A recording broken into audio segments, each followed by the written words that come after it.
El caso de Anna Kingsford. Anna Bonus Kingsford, 1846-1888, fue una destacada teósofa inglesa contemporánea de Helena Blavatsky, investigadora del cristianismo esotérico. Pionera del feminismo y defensora de los derechos de los animales, Anna Kingsford fue una de las mujeres más notables del siglo XIX. Una científica investigadora del cristianismo esotérico que aseguraba que había matado a muchos científicos viviseccionadores. Una vez, pidió sentarse mientras relataba los acontecimientos de diciembre de 1877. Usando su conocimiento de lo oculto, Kingsford dijo que ella había invocado un rayo espiritual para acabar con su vida. Se han confirmado 2 muertes en la época que ella afirma y cuando intentó matar a Pasteur, este se enfermó gravemente, pero ella murió primero. Sabeth from the Titanic.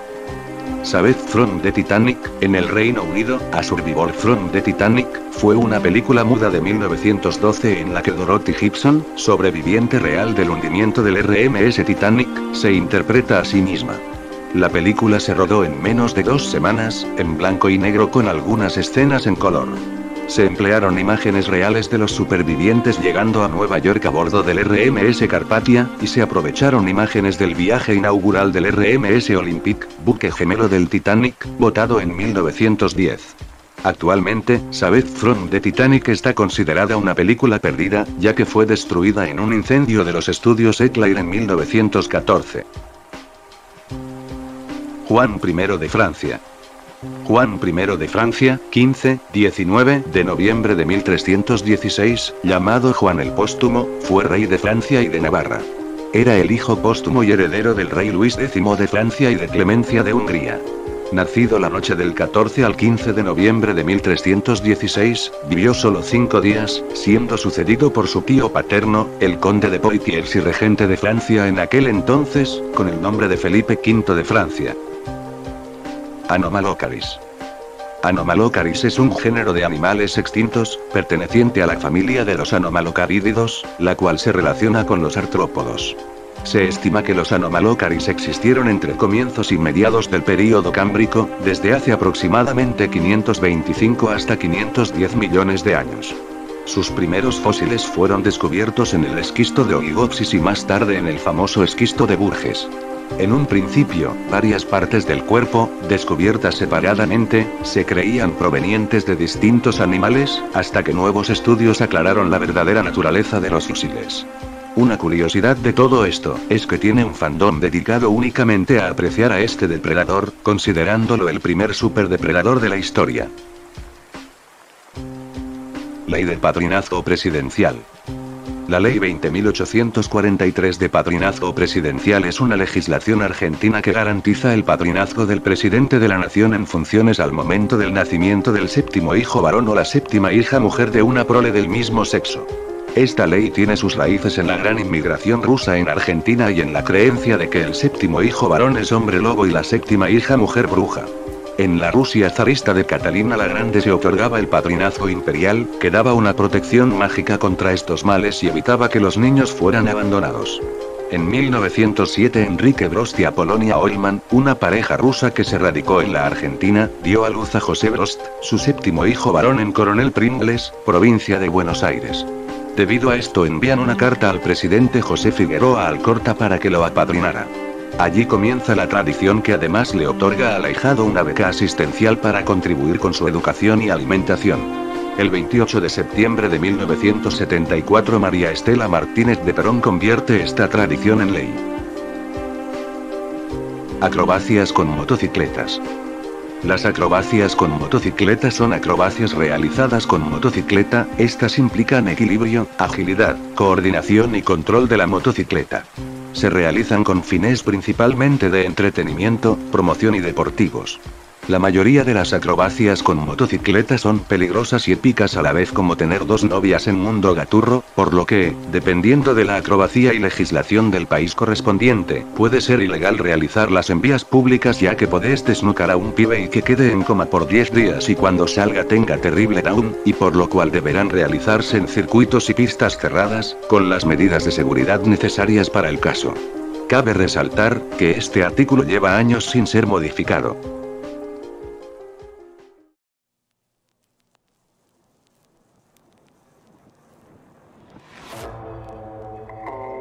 caso Tamanshud. El caso Tamanshud, también conocido como el misterio del hombre de Somerton, es un crimen no resuelto de un hombre no identificado que fue encontrado muerto a las 6:30 de la mañana del 1 de diciembre de 1948 en la playa de Somerton en la ciudad de Adelaida, Australia. Considerado uno de los misterios más grandes de Australia, el caso fue tema de intensas especulaciones por la falta de identidad de la víctima, los eventos relacionados con su muerte y el desconocimiento de la causa de la misma. A pesar de que las investigaciones estuvieron centradas en Australia, los misterios que envolvían el caso acabaron atrayendo la atención internacional. El interés del público en el caso sigue siendo importante debido a una serie de factores.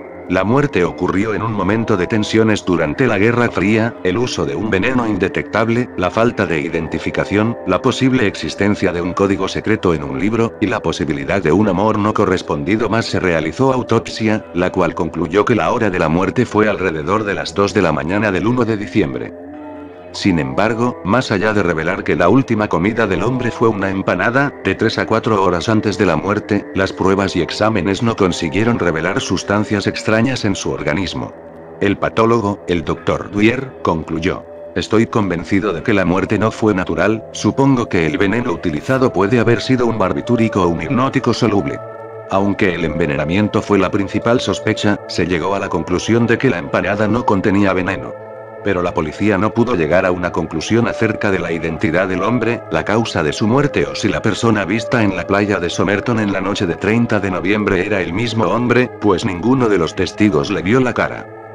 Se llamó a Scotland Yard para que ayudara en el caso, pero los resultados fueron mínimos, y a pesar de que una fotografía del hombre y su impresión digital circularon por todo el mundo, nunca se logró una identificación positiva.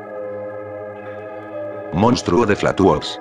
El monstruo de Flatwoods, también conocido como el monstruo del condado de Braxton o el fantasma de Flatwoods, en el folclore de Virginia Occidental, es una entidad que se informó que fue avistada en la ciudad de Flatwoods en el condado de Braxton, Virginia Occidental, Estados Unidos, el 12 de septiembre de 1952.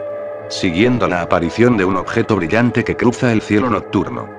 Casi 50 años después, los investigadores concluyeron que la luz era un meteoro y que la criatura era una lechuza común encaramada en un árbol, con sombras que la hacían parecer un gran humanoide.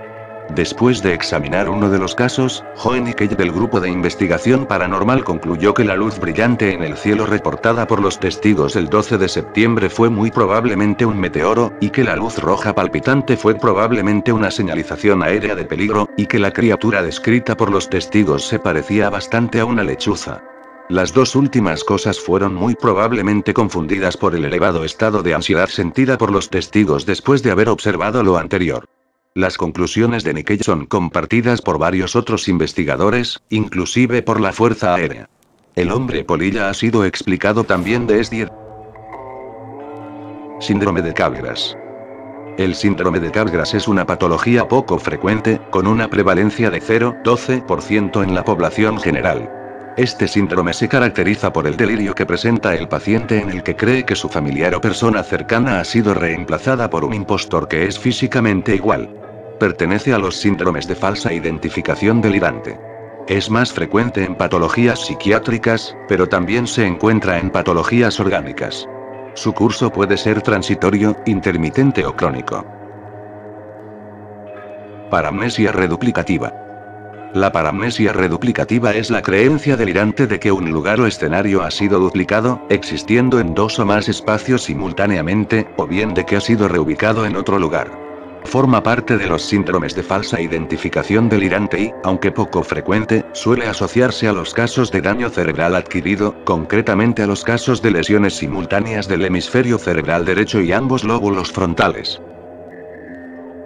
Incendio de la guardería ABC. El incendio de la guardería ABC ocurrió el 5 de junio de 2009 en Hermosillo, Sonora, México. En el incendio fallecieron 49 niños y 106 resultaron heridos, todos de entre 5 meses y 5 años de edad.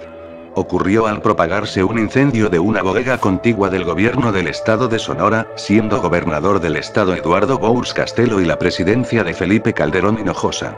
La estancia infantil privada funcionaba por el modelo de subrogación por el Instituto Mexicano del Seguro Social desde el 6 de agosto de 2001.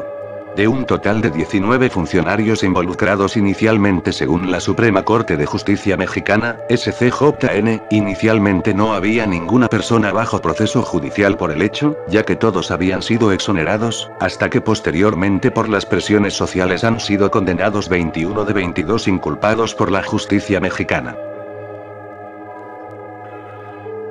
Cronología hipotética del futuro lejano. A pesar de que las predicciones sobre el futuro nunca pueden ser absolutamente ciertas, existen campos donde científicos actuales empiezan a entender cuál será el curso de los acontecimientos en un futuro lejano, en función de las observaciones que hacen de sistemas parecidos. Estos campos incluyen la astrofísica, que ha revelado cómo los planetas y las estrellas se forman, interactúan y mueren; la física de partículas, que ha revelado cómo la materia se comporta en las escalas más pequeñas; y las placas tectónicas, que predicen el movimiento de los continentes. Todas las predicciones del futuro de la Tierra, del sistema solar y del universo deben ajustarse al principio de la segunda ley de la termodinámica, que establece que la entropía o pérdida de la energía disponible para hacer un trabajo debe incrementarse a lo largo del tiempo. Las estrellas deberán en algún momento agotar todo su hidrógeno como combustible; con el tiempo además los planetas abandonarán sus órbitas debido a encuentros gravitacionales y finalmente las galaxias se separarán. La misma materia puede decaer debido a la influencia de la radiactividad y los elementos más estables se verán reducidos a partículas subatómicas. Sin embargo, todos los eventos se encuentran supeditados al comportamiento de la inflación del universo, si éste seguirá expandiéndose indefinidamente o por el contrario colapsará en un Big Crunch, teniendo entonces una vida finita. Esta línea de tiempo cubre los eventos desde los 10.000 años después de la actualidad hasta el futuro más lejano. También se listan eventos que se esperan, aunque existan preguntas que no se saben, como la extinción humana, la desaparición de los protones o si la Tierra será destruida por la expansión del Sol.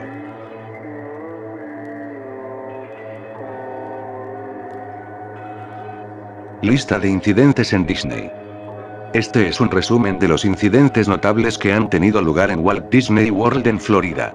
Varias personas han muerto o han sido heridas mientras montaban atracciones en los parques temáticos de Walt Disney World. Desde 2001, las autoridades estatales han exigido a Disney que informen a esos incidentes para que se investiguen. Por ejemplo, desde el primer trimestre de 2005 hasta el primer trimestre de 2006, Disney informó de 4 muertes y 19 heridos en sus parques de Florida.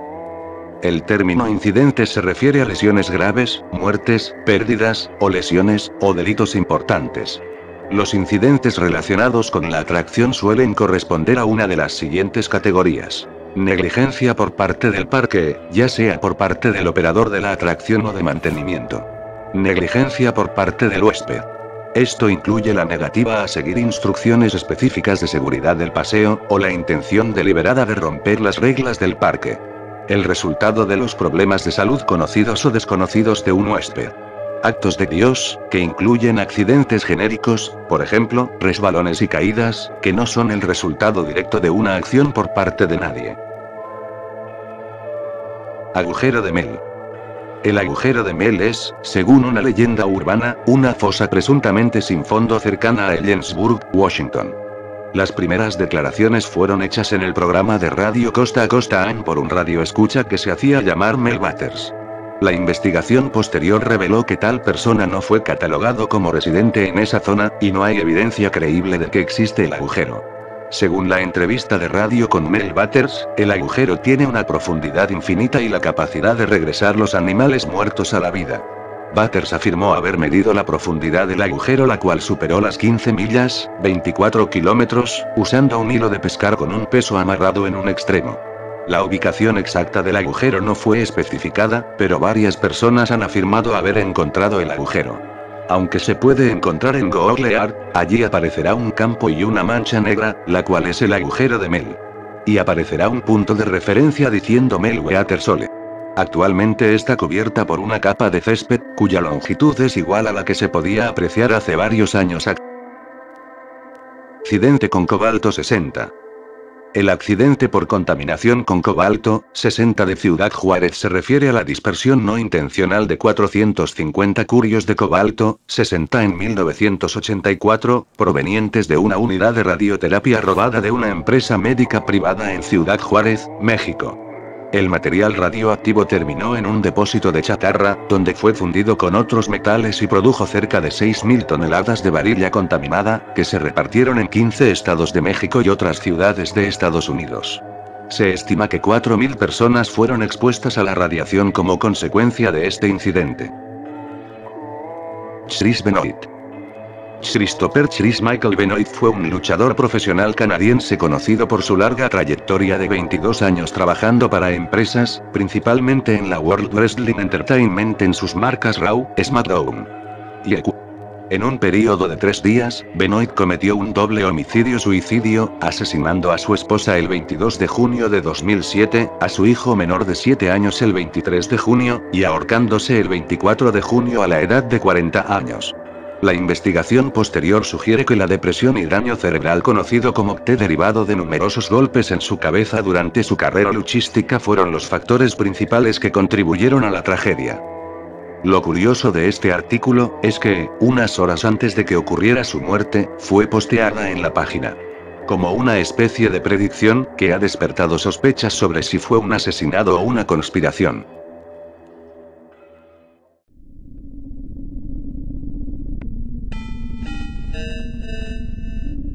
Incidente de Tokaimura. El accidente nuclear de la instalación tuvo lugar el 30 de septiembre de 1999, en el edificio de conversión de la planta nuclear. En la mañana del 30 de septiembre, cuando el volumen alcanzó los 40 litros, equivalentes a 16 kilogramos de uranio, muy superior a la cantidad inicialmente limitada, se alcanzó la masa crítica necesaria para que se iniciara una reacción de fisión nuclear en cadena automantenida, acompañada de la emisión de neutrones y radiación gamma. El trabajador, que agregó el 7º cubo de nitrato de uranio al sumidero, vio un destello azul de radiación de Cherenkov. Tan pronto como sonaron las alarmas de radiación gamma, los 3 técnicos supieron que habían cometido un error. Los 3 fueron expuestos a niveles mortales de radiación, más específicamente Ouchi recibió 17 SV de radiación debido a su proximidad a la reacción, Shinohara 10 SV y Yokokawa 3 SV debido a su colocación en un escritorio a varios metros de los accidentes. Ouchi tenía 35 años cuando ocurrió un desastre que lo expondría a la mayor cantidad de radiación a la que cualquier humano haya sido expuesto en la historia.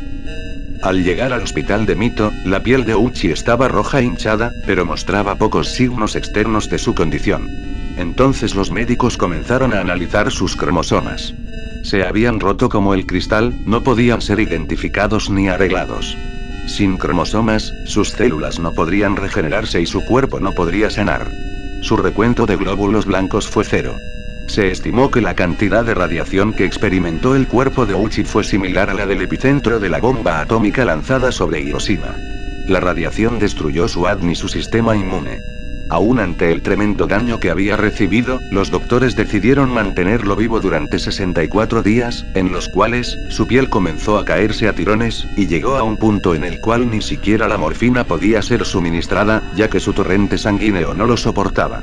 En sus últimos días, fue resucitado 10 veces seguidas, su piel sangraba líquidos y eran necesarios trasplantes de piel artificial diariamente. Su final llegó tras un fallo multiorgánico final, y puedes encontrar fácilmente las investigaciones que se hicieron en su cuerpo, pero advierto, son difíciles de ver. Sitio de pruebas de Semipalatinsk. El sitio de pruebas de Semipalatinsk fue la principal instalación de pruebas nucleares de la antigua Unión Soviética. En 1949, la Unión Soviética realizó su primer ensayo nuclear, la RDS-1, en estas instalaciones. Está situada en la estepa en el noreste de Kazajistán, al sur del valle del río Irtish. Los edificios científicos se encuentran 150 kilómetros al oeste de la ciudad de Semipalatinsk, rebautizada Semey tras la independencia de Kazajistán, cerca de la frontera oriental de la provincia de Kazajistán Oriental y la provincia de Pavlodar. La instalación fue clausurada de manera oficial el 29 de agosto de 1991, tras la devolución del armamento nuclear soviético de Kazajistán a Rusia. Posteriormente abandonada, el desmantelamiento de los últimos edificios científicos concluyó en junio de 2000. Las imágenes y vídeos que has visto, son las pruebas que se realizaron en animales vivos, para medir el peligro de la radiación. SL-1, Richard Leroy McKinley, LSL-1, Stationary Low Power Reactor Number 1, reactor estacionario de baja potencia número 1, fue un reactor de energía nuclear militar experimental de los Estados Unidos, destruido en el primer accidente de una planta nuclear en los Estados Unidos. Parte del programa de energía nuclear de la Armada, durante las fases de diseño y construcción se le denominó Argonne Low Power Reactor, ALP. Estaba destinado a proporcionar energía eléctrica y calefacción para pequeñas instalaciones militares remotas, tales como emplazamientos de radar cerca del Círculo Polar Ártico, y las de la línea distante de rápido aviso, conocida como DEW Line. La energía proyectada era de 3 megavatios térmicos. El accidente desembocó en la muerte de algunos operarios, siendo el más destacado, Richard Leroy McKinley, de quien se prevé, la cantidad de radiación absorbida por su cuerpo, lo ha convertido en la tumba más peligrosa del mundo. El cuerpo de McKinley absorbió una cantidad tan grande de radiación que se encuentra forrado con un nylon especial sellado al vacío y dentro de un sarcófago sellado hecho de plomo, y este a su vez envuelto con varias capas de algodón y plástico, todo guardado dentro de 2 bóvedas más, una sobre otra y debajo del suelo, selladas y reforzadas cada una con capas de metal de 30 centímetros. Entierro prematuro. Los animales y los humanos pueden ser enterrados vivos intencionadamente, como una forma de tortura, asesinato o ejecución, voluntariamente, como un truco, con la intención de escapar, accidentalmente, por ejemplo, bajo escombros debido a un desastre o al derrumbamiento de un edificio o una cueva, o de manera no intencional, en la creencia equivocada de que la persona viva está muerta.